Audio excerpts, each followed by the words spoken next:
지난번까지는 예레미야 말씀을 묵상했고 이제 사도행전 말씀을 묵상하게 됩니다. 제가 3주 동안 수요일 설교에서 예수님이 받으신 시험에 대해 정리하고 있습니다. 마귀가 예수님을 시험을 하는데 마귀도 성경을 가지고 시험을 합니다. 마태복음에는 두 번째 시험으로 성전 꼭대기에 마귀가 예수님을 세우고는 뛰어내리라고 말을 하는 내용이 있습니다. 그때 마귀도 성경을 인용합니다. 기록되었으되 라고 표현합니다. 마귀가 자기 입으로 기록되었으되 라고 하면서 시편 91편 11절과 12절의 말씀을 인용을 합니다. 그런데 제가 설교에서 말씀드렸던 것처럼 마귀는 성경을 그대로 인용하지 않습니다. 말씀을 왜곡시켜서 말을 합니다. 자기 입맛대로 또 예수를 뛰어내리게 하고자 하는 목적을 가지고 말씀을 교묘하게 왜곡시켜서 전하고 있습니다. 그런데 이단들이 마귀가 하는 이런 모습을 똑같이 보여주고 있습니다. 성경을 왜곡하고 자기들의 입맛대로 변조시키고 변개시키는 것을 보면서 역시 그들의 아비가 마귀인 것이 분명함을 느낍니다. 이단들의 교주는 자기 자신을 재림 예수라고 주장을 합니다. 보혜사라고 하는 성경의 이름을 가져오기도 하고 자칭 메시아라 하기도 합니다. 자신이 지금 이 땅에 온 재림 예수라는 겁니다. 그러니까 자기가 재림 예수인 것을 강조하기 위해서는 초림 예수를 이야기해야 합니다. 우리가 믿는 다시 오실 재림 예수는 2000년 전에 이 땅에 오신 예수 그리스도임을 우리가 믿는데 그들은 이단들의 교주가 다시 온 재림 예수가 되어야 하니까 2000년 전에 이 땅에 오신 예수님을 초림 예수라고 이야기하면서 자신은 그 메시아가 아닌 또 다른 보혜사가 되는 것이죠. 자신을 재림 예수라고 주장합니다. 그러면서 자기를 신이라고 주장하지는 않습니다. 자기를 하나님이라고 드러내놓고 얘기하지 않습니다. 왜? 신이라면 어떻게 해야 합니까? 죽지 말아야 합니다. 신이라면 죽지 말아야 되는데 그것은 자신이 없는 겁니다. 자기들도 자기가 인간인 것은 분명히 압니다. 늙을 것도 알고 죽을 것도 압니다. 그러니까 자기는 신이라고 주장하지는 않고 그저 재림 예수라고만 강조를 합니다. 자, 그러면 신도 아니고 하나님도 아닌데 어떻게 재림 예수가 될 수 있는가? 그것은 자기가 비록 인간이지만 하나님의 영을 받아서 메시아가 재림 예수가 되었다는 겁니다. 그러니까 2000년 전에 이 땅에 오신 인간 예수처럼 2000년 전에 이 땅에 온 분도 인간이라는 거거든요. 그런데 그가 하나님의 영을 받아서 초림 예수가 된 것처럼 자신들도 하나님의 영을 받았기 때문에 메시아가 되었다고 주장합니다. 자, 그렇다면 이런 질문을 한번 던져봅니다. 재림 예수는 어떻게 이 땅에 와야 합니까? 우리가 재림하실 예수님을 기다립니다. 그렇다면 그 재림 예수는 이 땅에 어떻게 와야 재림 예수가 되는 겁니까? 자, 이단들의 교주들을 한번 보십시오. 수많은 이단들의 교주가 나왔습니다. 제가 구체적으로 이름을 밝히지 않습니다. 여러분에게 생각나는 이단들의 대표적인 교주들이 있을 텐데 그들은 하나같이 육신의 부모에게서 태어났습니다. 이단들의 교주가 자기를 메시아라고 주장하고 보혜사라고 주장해도 그들은 하나같이 육신의 부모들 가운데서 인간의 방법, 육신의 예대로 태어난 자들입니다. 다시 말하면 예수님처럼 성령으로 잉태된 것이 아닙니다. 그렇기 때문에 그들은 늙으면 죽는 것입니다. 그러니까 분명한 것은 그들은 예수님과 달리 그냥 인간일 뿐입니다. 그냥 사람일 뿐입니다. 늙어야 되고 병들어야 되고 그리고 때가 되면 죽어야 되는 그저 사람일 뿐인데, 그런데 주장합니다. 아까 말씀드렸던 것처럼 하나님의 영이 자기 안에 들어와서 메시아가 되었다고 주장합니다. 그러면서 말세를 이야기하죠. 재림을 얘기하는데 재림 예수라고 말을 합니다. 그래서 그들이 말하는 말세는 재림 예수가 와서 말세가 되는 게 아닙니다. 우리가 믿는 것은 뭐예요? 재림 예수가 오면 이 세상이 끝나고 새하늘과 새 땅이 열리는 요한계시록이 성취되는 것을 우리는 생각하는데, 그들은 재림 예수가 이미 왔는데 세상은 안 끝나거든요.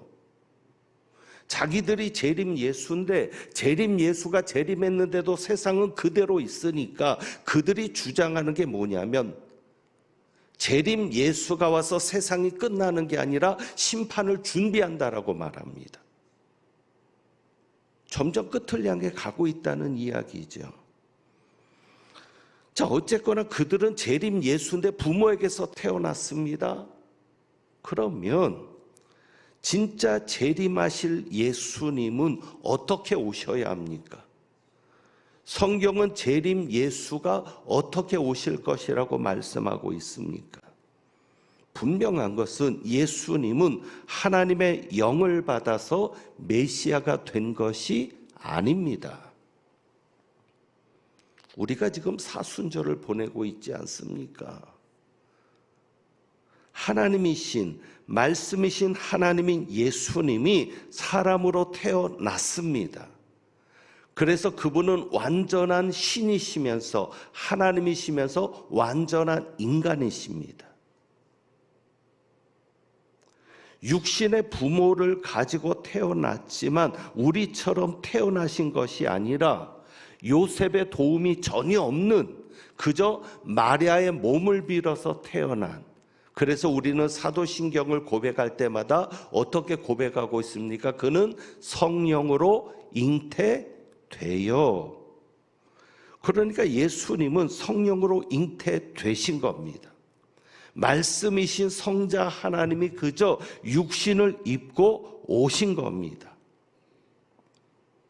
그 예수님은 분명 십자가 달려 죽으신 후에 죽으신 것도 분명하고 사흘 후에 부활하신 것도 분명합니다. 그리고 하늘로 승천하셨습니다.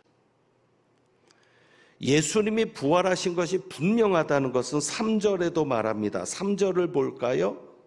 사도행전 1장 3절.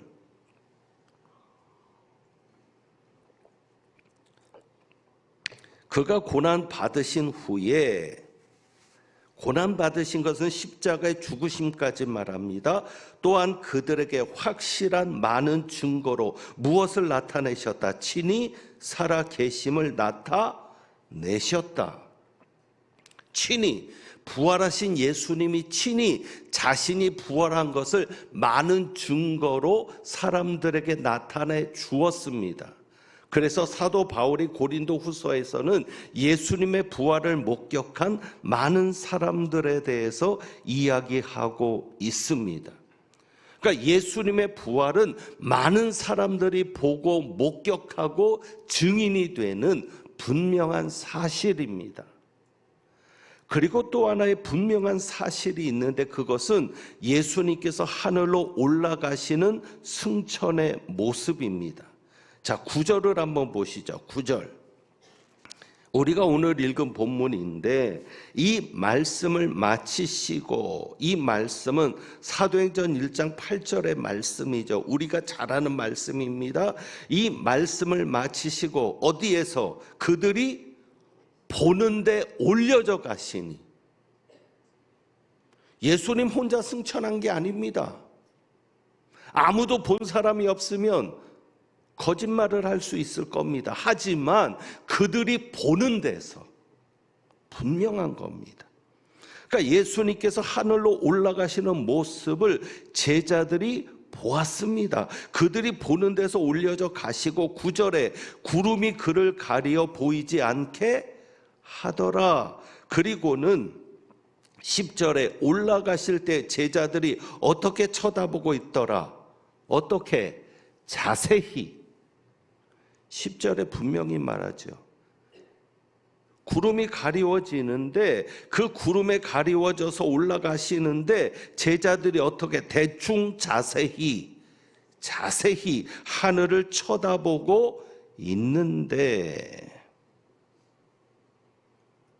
그리고 여기에 중요한 사실이 있죠. 흰옷 입은 두 사람이 그들 곁에 서서 말합니다. 흰옷은 빛의 옷을 말합니다.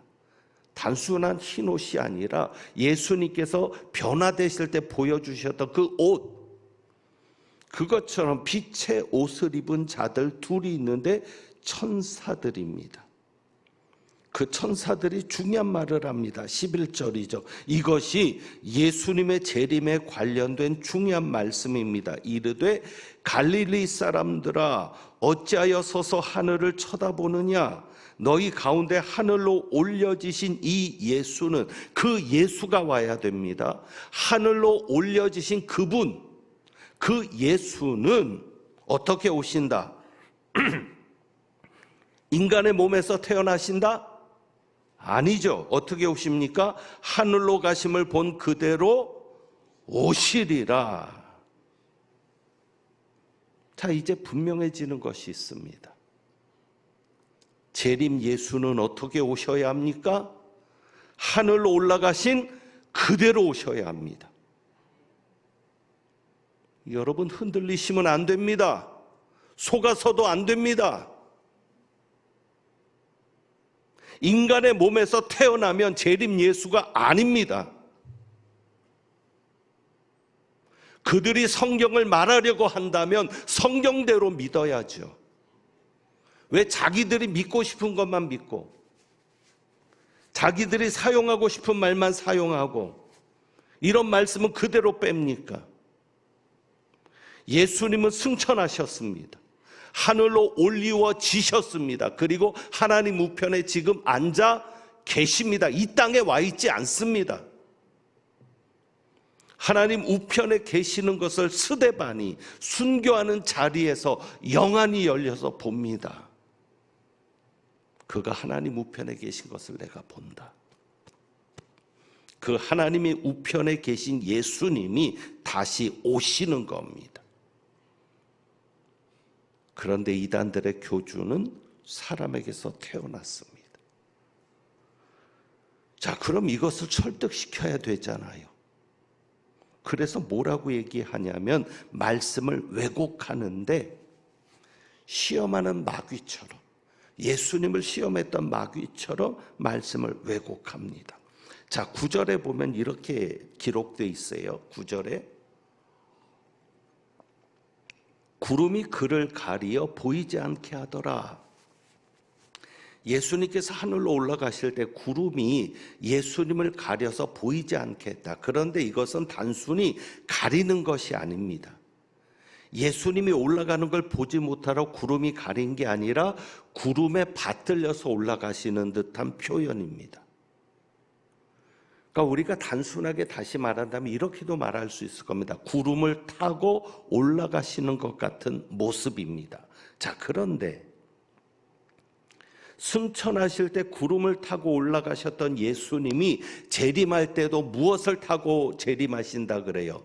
구름을 타고 오신다 말씀합니다. 마태복음, 마가복음, 누가복음 이 세 복음서에서 공통적으로 예수님이 인자가 다시 올 것을 말씀할 때 구름을 타고 오시겠다고 말씀합니다.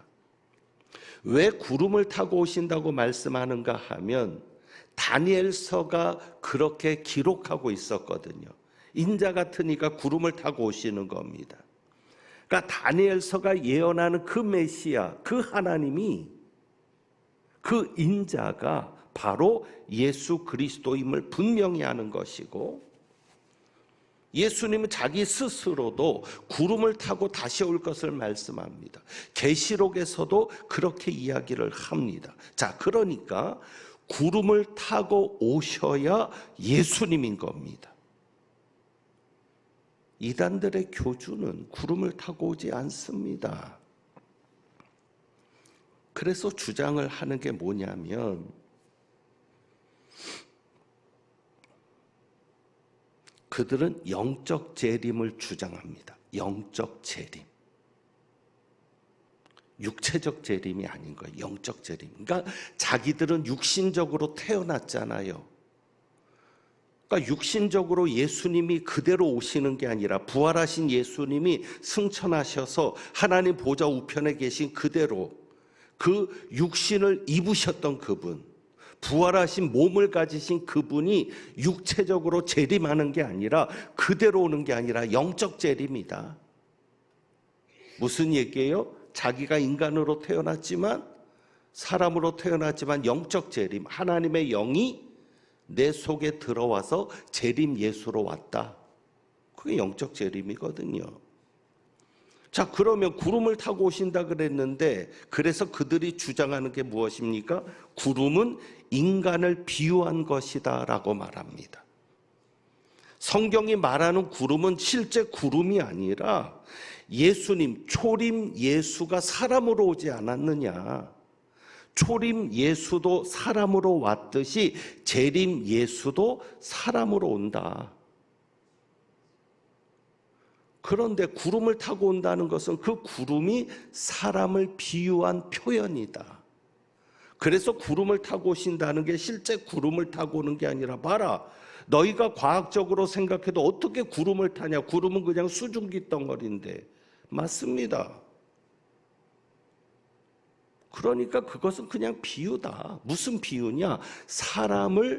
사람의 몸을 입고 사람으로 태어난다고 하는 것이 구름을 타고 온다는 얘기다. 왜? 성경은 사람을 구름으로 비유하고 있기 때문이다 라고 하면서, 그러면은 성경에 제시를 해야 될 거 아니에요, 근거를. 그래서 이런 구절을 얘기합니다. 유다서 1장 12절에 보면 이렇게 기록되어 있죠. 여러분에게 보여드립니다, 글씨를. 그들은 기탄 없이 너희와 함께 먹으니, 그들은 거짓 교사들입니다. 이 거짓 교사들에 대해서 유다가 말씀하는 것인데, 그들은 기탄 없이 너희와 함께 먹으니 너희의 애잔한 암초요, 자기 몸만 기르는 목자요. 거짓 교사들이 그렇다는 겁니다. 그리고 뭐라고 얘기합니까? 바람에 불려가는 물 없는 구름이요. 봐라, 여기서 거짓 교사들, 사람들을 구름이라고 말하지 않았느냐. 그러니까 성경의 구름은 인간을 말하는 것이다, 그렇게 가르쳐요. 그러면서 죽고 또 죽어 뿌리까지 뽑힌 열매 없는 가을 나무요. 그러면 나무도 사람이어야죠. 만약에 이것이 사람을 비유하기 위해서 구름을 사용했고 나무를 사용했다면 나무도 사람이라고 해석해 나가야 되는데, 왜 거기서 구름만 빼가지고, 봐라, 구름은 사람을 말하는 거다. 그리고 또 하나의 구절이 잠언 25장 14절입니다. 이렇게 얘기합니다. 선물한다고 거짓 자랑하는 자는 비 없는 구름과 바람 같으니라. 봐라, 선물한다고 거짓, 선물한다고 하면서 선물하지도 않을 거면서 선물하겠다고 거짓 자랑하는 자는 무엇과 같고? 비 없는 구름과 같고. 유다서는 물 없는 구름, 비 없는 구름과 같고 뭐와 같으니라? 바람 같으니라. 그러면 바람도 사람으로 해석해야죠. 왜 여기서 구름만 갖다가 사람으로 풀어갑니까? 자, 그럼 이 말씀이 뭡니까? 물 없는 구름, 비 없는 구름, 열매 없는 가을나무. 사람들이 구름이 뜨면 뭐를 기대해요? 비를 기대하거든요. 우리는 비가 너무 많이 와서 걱정이죠. 하지만 사막 환경에서 사는 사람들은 비 오기를 얼마나 기다립니까? 구름이 보이면 비가 온다고 좋아하는 거예요. 그런데 무슨 구름? 비 없는 구름, 물 없는 구름. 다시 말하면 겉모습, 열매 없는 무화과 나무처럼 열매가 있어 보여서 사람들이 좋아했는데, 열매를 기대하고 좋아했는데 무엇이 없더라? 열매가 없더라. 그게 거짓 교사들이고 거짓말쟁이들인 거죠. 겉으로는 기대해놓고 만들고 실망시키는. 성경이 그것을 말하는 거지, 이게 어떻게 구름을 사람으로 비유할 수 있다는 말이 됩니까? 이렇게 속이는 거예요. 이사야 19장 1절에 하나님께서 애굽을 심판하시겠다고 말씀합니다. 여러 나라들을 심판하실 것을 말씀하는데, 애굽을 심판하실 때 이렇게 말씀하시죠. 구름을 타고 심판하겠다고 말씀합니다. 하나님께서. 그러면 여기서 말하는 구름도 사람입니까? 아닙니다. 성경에서 구름은 하나님의 임재를 상징합니다. 우리가 하늘에 떠다니는 구름이 아니라 하나님이 만드시는 구름이에요. 하나님이 임재하실 때 하나님의 임재, 하나님의 영광이 우리 눈앞에 보이는 순간에 그것이 구름처럼 보이는 거죠. 그래서 성전이 완성되고 난 다음에, 혹은 성막이 완성되고 난 다음에 하나님의 영광이 그 성전과 성막을 가득 채울 때 무엇이 채웠다고 말해요? 구름이 채웠다고 말하거든요. 그러니까 구름은 과학으로 설명되는 구름이 아니라 하나님의 영광, 하나님의 임재를 상징하는 구름입니다. 그러니까 구름을 타고 오신다는 것은 예수님께서 하나님의 영광으로 오신다는 거예요. 하나님으로 오시는 거예요. 예수님께서 구름을 타고 천사장의 나팔 소리와 함께 오는 그날, 이 세상은 끝입니다. 새하늘과 새 땅이 열리고 우리는 그 새하늘과 새 땅에서 예수님과 함께 영원히 살게 될 것입니다. 여러분이 그 사실을 믿고 흔들리지 마셔야 합니다. 그래서 오늘 사도행전의 말씀 속에서 이 부분만 강조하는 겁니다. 왜? 너무 허황된 주장을 하니까. 자, 예수님께서 분명히 재림하시는데 우리가 그러면 어떻게 그 재림을 준비해야 합니까? 우리가 살아있을 때 예수님 오시면 좋겠는데, 어쨌거나 살아서 예수님을 만나든 우리가 죽어서 예수님 앞에 서든 하나님 보좌 옆에 계신 예수님 앞에 서든 우리가 예수님을 만나게 될 텐데 어떻게 그 날을 준비하면 좋겠습니까? 자, 11절 말씀을 볼까요? 11절. 이르되, 이렇게 말씀하죠. 갈릴리 사람들아, 어찌하여 서서 하늘을 쳐다보느냐. 하늘을 쳐다보고 있는 그 11제자, 가룟 유다를 뺀 11제자, 그들을 향해서 천사들이 뭐라고 얘기합니까? 갈릴리 사람들아. 여러분, 이 갈릴리 사람들이 욕입니다. 비하하는 말입니다. 지역 감정을 건드리는 것 같아서 더 자세한 설명은 하지 않지만 유대인들에게 갈릴리에서 왔다 그러면 무시당합니다. 그래서 말하잖아요. 갈릴리에서 선지자가 날 수 있느냐? 그러니까 갈릴리 사람들은 영적으로도 무지하고 믿음도 없고 우습게 여김을 당하는 지역 사람들이죠. 그런데 그 모욕적인 용어를 사용합니다. 천사들이 갈릴리 사람들아. 왜요? 그들이 어디를 쳐다보고 있으니까. 어찌하여 하늘을 쳐다보느냐. 여러분, 재림을 준비하라고 하면서 하늘을 쳐다보게 하면 가짜입니다.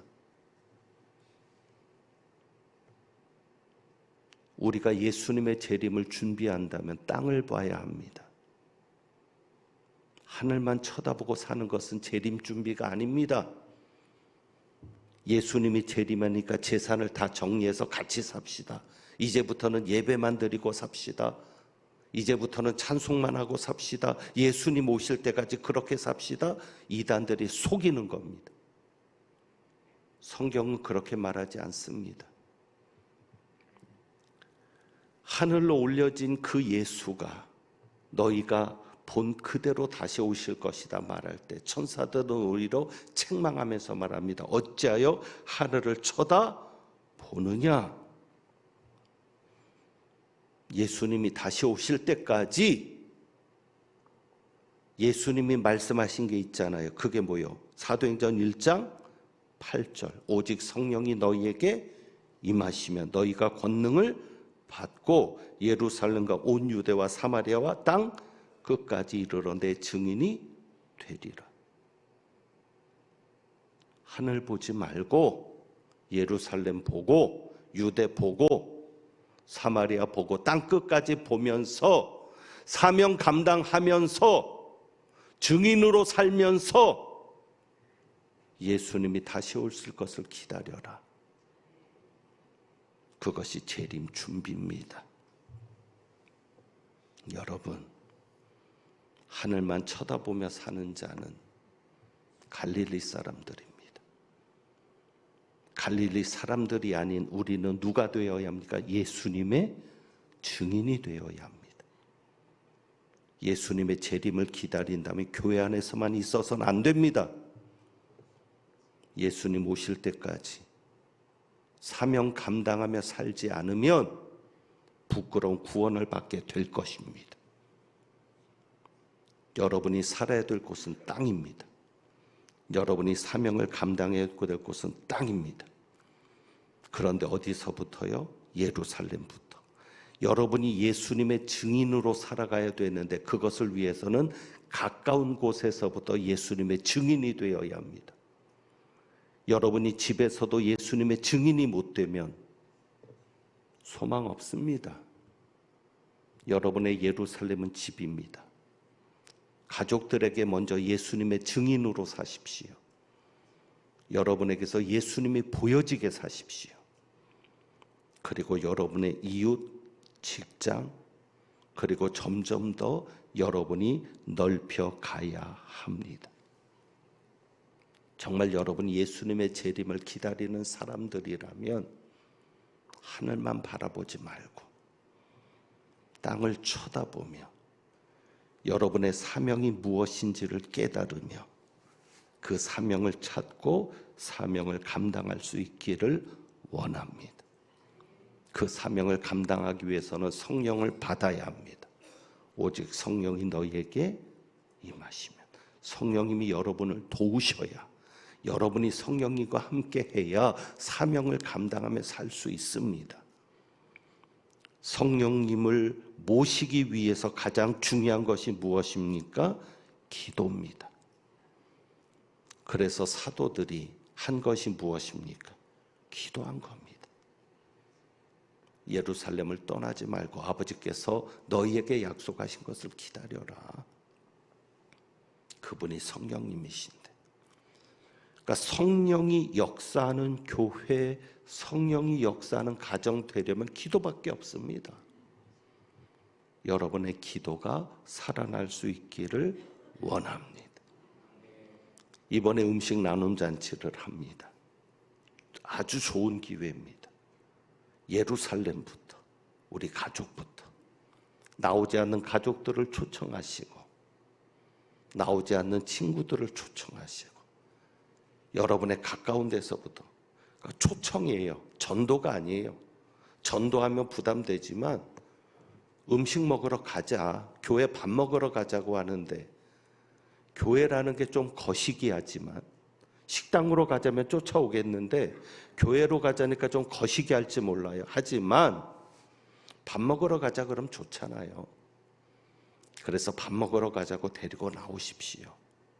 나머지는 누가 하실 겁니까? 성령께서 하실 겁니다. 그래서 여러분이 그렇게만 해주십시오. 오늘 작전 카드 드렸는데 드린 것은 저희도 기도하려고 합니다. 그 이름을 놓고 기도해야 성령께서 역사하시기 때문에 단지 초청만 하는 게 아니라 정말 성령이 역사하시기를 바라서 기도하려고 하는 거니까 여러분이 한 주간 잘 기도하셔서 내가 누구를 초청할까? 정말 예수님이 재림할 때까지 증인으로 살아야 되는데, 그래서 나를 통해 하나님의 나라가 확장돼야 되는데 내가 누구를 초청할까? 한 주 동안 기도하시고, 그리고 여러분이 다음 주에 오셔서 헌금함에 이 명단을 넣어 주시면 저희가 함께 기도하도록 하겠습니다. 그래서 오늘 우리가 찬양을 두 곡을 불러보려 합니다. 하나는 재림과 관련된 찬양이죠. 마라나타, 주 예수여 어서 오시옵소서. 그리고 또 하나의 찬양은 기도와 관련된 찬양입니다. 우리가 기도할 때 하나님께서 우리의 죄를 사하시고 우리의 땅을 고치신다고 합니다. 지금 우리의 땅이 고쳐져야 합니다. 아무리 농사해도 열매가 없고 아무리 수고해도 결과가 없는데 땅의 문제라면 하나님께서 시스템을 고쳐주셔야, 패러다임을 바꿔주셔야 하니까 하나님 이 땅 고쳐달라고 우리 한번 찬양을 드리면서 하나님 앞에 나아갑니다.